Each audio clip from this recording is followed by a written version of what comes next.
La elección histórica del Poder Judicial este 1 de junio de 2025 ha sido todo un éxito. Hoy libremente millones de mexicanas y mexicanos votaron por las y los nuevos guardianes de la justicia. No debemos olvidar que el actual Poder Judicial que algunos defienden ha sido responsable de favorecer a miembros de la delincuencia organizada y liberado miles de millones de pesos de la delincuencia de cuello blanco. La mitad del Poder Judicial, dicho por su propia presidenta, llegó a sus puestos por nepotismo, es decir, por ser hermanos, primos, sobrinos, cuñados de algún magistrado, ministro.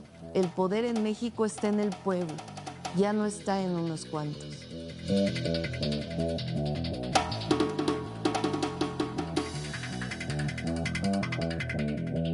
Quise participar en esta histórica elección, que me da mucho gusto vivir en un país libre y democrático.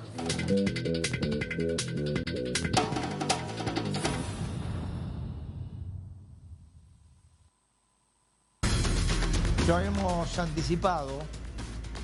Vamos a hablar ahora sobre el tema de México, un tema de enorme importancia política, de enorme importancia para las democracias en la región, porque, como dijimos, hubo el domingo pasado una elección que no se conoce si haya hecho en otro país del mundo para elegir los miembros del Poder Judicial. Nosotros estamos en contacto con Ricardo Rafael. Ricardo Rafael es periodista, es escritor, está en Ciudad de México. Rafael, Eduardo Van der Koy te saluda desde DNews, Buenos Aires. Eduardo, me da muchísimo gusto compartir contigo, con tu audiencia, esta conversación y pues también esta experiencia que apenas estamos asimilando en mi país. Empecemos. Visto desde aquí, vos sabrás que antes de esta elección, ya en el 2012-2013, cuando Cristina Fernández era presidenta, intentó un procedimiento similar. La Corte Suprema se lo invalidó, finalmente no lo pudo hacer, que ella denominó democratización de la justicia, es decir, la elección de los jueces por el voto popular. Este es más o menos el cuadro que la presidenta Sheinbaum llevó adelante o describió en el prólogo de la elección del domingo. A ver, déjame ofrecerte mi mirada del asunto, porque si no va a ser muy difícil que desarrolle el conjunto de argumentos. Yo creo que lo que le está ocurriendo a México en realidad sí lo han vivido otros países, ¿no? Te diría Turquía con Erdogan, después del supuesto golpe en su contra, desplazó a 4.500 juzgadores en su país. ¿Y qué hizo con eso? Apropiarse del Poder Judicial. Hoy lo controla Erdogan y su partido, ¿no? Y eso le dio un vuelco a la democracia turca. Sería Benjamín Netanyahu intentó hacerlo, tuvo problemas muy serios en las calles, hubo protestas por la reforma que quería hacer, que era expulsar una enorme cantidad y nulificar a los jueces y magistrados. Y bueno, vino la guerra de Gaza y el tema quedó apagado, pero Netanyahu también lo quiso hacer. Polonia tiene ejercicios similares. Cuando hago estas comparativas es para precisarte mi posición. Este es un asalto sobre el Poder Judicial. El artículo 49 de la Constitución en mi país dice que ningún individuo ni corporación debe tener el control de los tres poderes, legislativo, ejecutivo y judicial. Morena, déjame decirlo así, el Movimiento de Regeneración Nacional, que además tiene un registro como partido, tiene hoy por hoy el control de los tres poderes. Le faltaba el judicial, ya tiene el poder legislativo, por eso pudo hacer la reforma judicial, a diferencia de Cristina, o sea, tiene 2/3, pudo hacer la reforma judicial y por lo tanto la Corte Mexicana no pudo detenerlo. Tiene el poder ejecutivo, tiene el poder federativo, también nosotros somos una federación, la mayoría de los estados, 90% están gobernados por Morena, le faltaba como contrapeso judicial. Y de esta manera lo que hizo fue correr a la mitad del Poder Judicial federal y una buena parte de los poderes judiciales locales. Y entrar en este nuevo esquema, ahora platicaremos, pues para alertar sobre los problemas serios. Pues es un esquema donde el pueblo salió a la calle a decir no me gusta. Déjame darte los datos, porque a veces uno vota con V y mete la boleta en la urna, y a veces uno vota con B alta. Y votar con B alta es decirle no a una elección. Los números son los siguientes. El abstencionismo fue del 87%. Poco más, porque es 12.7 en la población que está enlistada en el padrón electoral mexicano que asistió a votar. Ahora, si revisamos la gente que fue a votar y anuló su voto allá adentro, yo te diría, en la elección para jueces hay un voto nulo del 47% sobre los que fueron.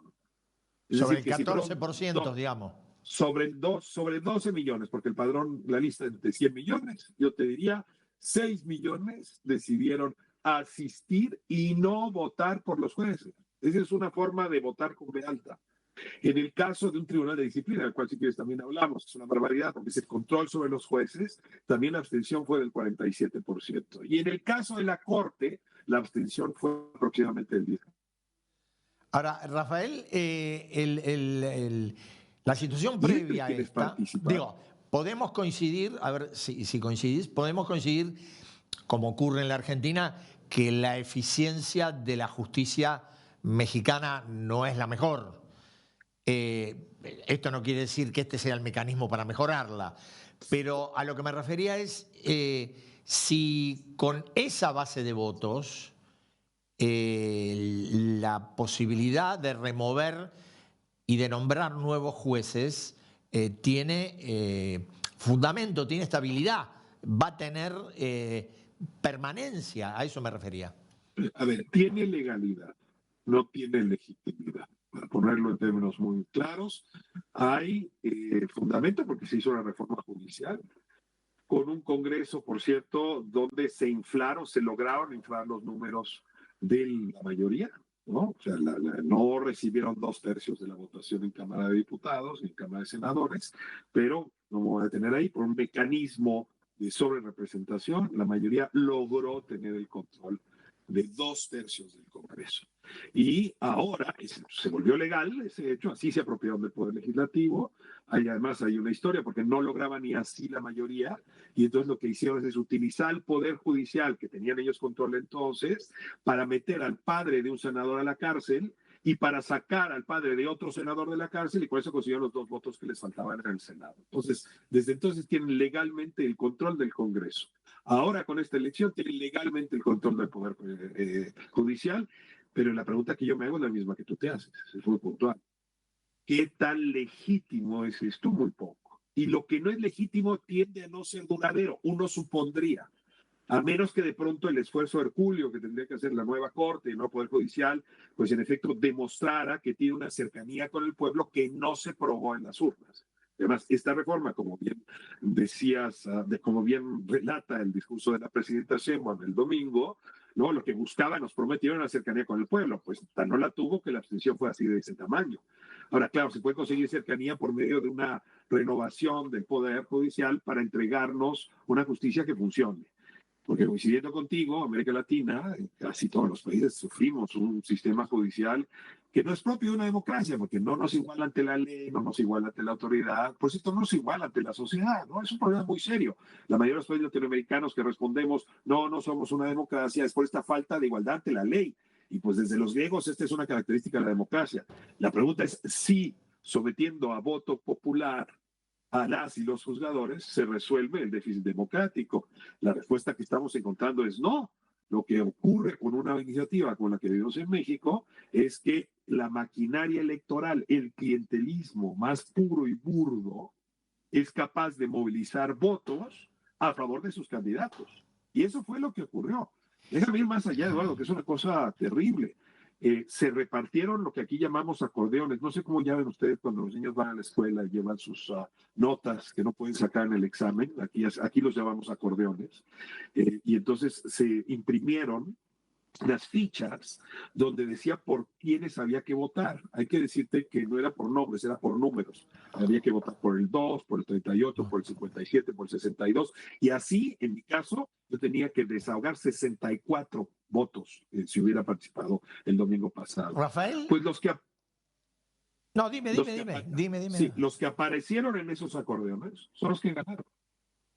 Así de sencillo. Se les entregó a las maquinarias políticas ese acordeón y esos fueron los que ganaron. Hay algunas sorpresas interesantes, pero claramente esto no tuvo nada de ejercicio democrático, fue un ejercicio clientelar para apropiarse del Poder Judicial. Y México hoy pues no tiene ya un Poder Judicial capaz de oponerse al Estado, de pelearse con el Estado, de defender a las personas frente al Estado. Eso es en los hechos lo que ocurre.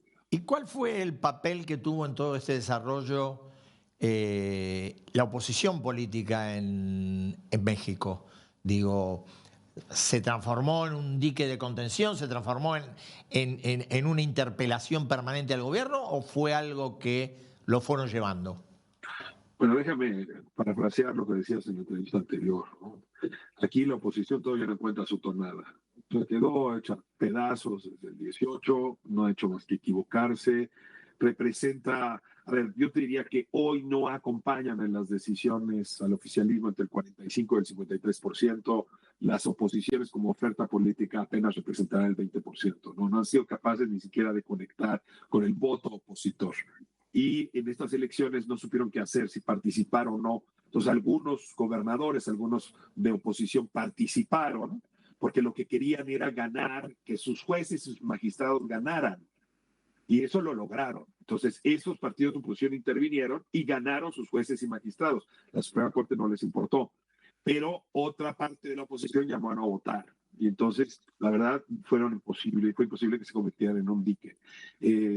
Pues sí, López Obrador la llamaba una oposición moralmente derrotada, ese es parte del asunto. El sistema político mexicano que tuvimos hasta 2018 se desbarrancó y no ha habido músculo desde la oposición capaz de volverse un dique.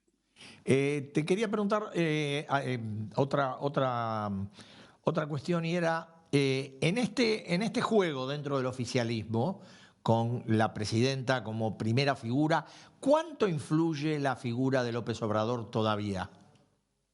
Déjame, voy a dar dos pasos atrás, porque Dale. la pregunta es, ¿de dónde viene esta reforma judicial?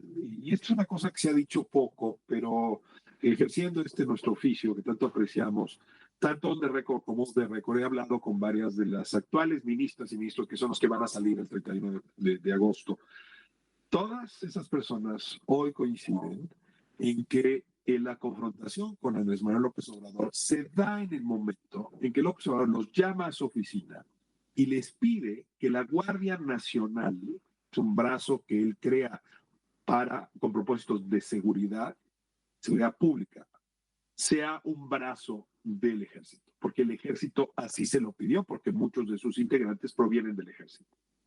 Cuando las y los ministros se niegan a condescender con López Obrador, y ni siquiera los que él mismo había nombrado durante su mandato, es cuando él los amenaza con llevar esta reforma, y aún así le niegan esto, porque la Constitución claramente decía que la Guardia Nacional tenía que ser de naturaleza civil, y en ese momento no solamente propone la reforma, sino que lo vuelve una de las banderas de campaña de su sucesora. Entonces, es cierto que la presidenta Sheinbaum, entre los temas, tenía el asunto de una reforma judicial, donde la regla general iba a ser legitimar el nombramiento de jueces y magistrados por voto popular, pero nunca se propuso con el nivel de detalle la iniciativa como lo que acabó saliendo del Congreso, que es un batidillo. Ahora, ¿qué es lo que estamos observando?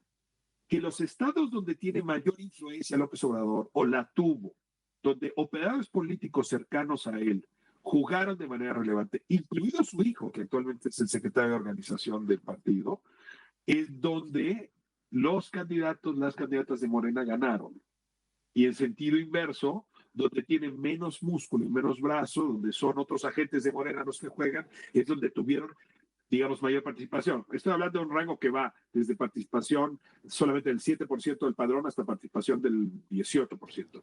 Pero es muy claro que hay una operación política al expresidente que dejó emplazada antes de salir, cosa que me cuesta trabajo pensar, porque salió hace 7 meses, o más bien que sí, él participó muy seriamente en sacar adelante una corte que es muy cercana a él, no a Claudia Sheinbaum, muy cercana a él. Rafael, tomando la descripción del panorama que haces, Yo te preguntaría, y mirando la evolución de los sistemas democráticos en la región y en otros países del mundo, yo te diría si vos considerás que la democracia en México estaría en un proceso de transformación hacia otro estado, hacia otra cosa, no sabemos qué, o todavía crees que se mantienen determinadas formas, determinados parámetros, como para decir, no, bueno, México es una democracia tradicional. A ver, Eduardo, es que la pregunta que me haces me lleva a hacerla casi a todos los países hoy, ¿no? O sea, yo te diría, siendo vecino de Estados Unidos, me hago la pregunta y te diría, algo está mutando de manera nuclear en ese sistema de pesos y contrapesos, ¿no? Si de pronto me asomo, en efecto, a varios países europeos, voy a toparme con la misma lógica. Y en ese sentido sí creo que lo que le está pasando a México, hay que verlo con atención, es una expresión en territorio de una transformación sobre la noción democrática que teníamos, pues sobre todo de un sistema republicano, ¿no? De pesos y contrapesos, donde la democracia representativa jugaba un papel principal, donde en efecto el Poder Judicial tenía como tarea ingrata decirle que no a las mayorías para proteger al individuo frente a esas mayorías. Entonces, sí estamos viendo una mutación muy seria. Ahora, si la pregunta en expreso es si México ha dejado de ser un país con un sistema pluripartidista, te diría sí. No hemos visto nacer una oposición con gran arrastre, no tiene cuadros y en cambio Morena tiene una fuerza enorme en liderazgos, en legitimidad, en cuadros y lo más importante, en recursos públicos. O sea, puede manipular clientelas con recursos públicos de manera impune.